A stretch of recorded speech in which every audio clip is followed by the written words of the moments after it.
अटक केल्यापासून एवढं फोन बंद मला सांगा राव दे सुधीर त्यांना नंबर नाही भेटला मेल्यावरच कसं काय भेटला नंबर सुधीर राव दे पोलिसांना ज्या टायमाला पोरगा 5 दिवसाच्या नंतर मेला त्या दिवशी फोन आला मला, या तुमच्या मुलाची बाडी घेऊन जा, हट्याक आला, हट्याकनं मुलगा वारला. तेव्हा पुढचीवर बस पहिलं मला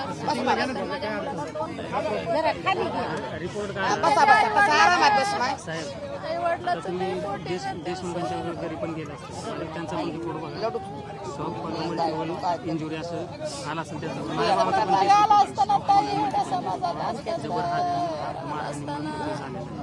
तरी पण आपण मुख्यमंत्री साहेब बोलले मुलगा एवढ्या पब्लिक मध्ये माझा मुलगा दिसला असताना आता जिथे कॅमेराने तिथे येऊन पण मारू शकतात ना. म्हणजे हा थोडं पोलिसांना पण सांगितलं असेल की बाबा तुम्ही असं करू शकत नाही, आपण मारू शकत नाही. इतर पोरांना बाजूलाच ठेवले आणि डायरेक्ट असं रागत असं हालही वकील बांधला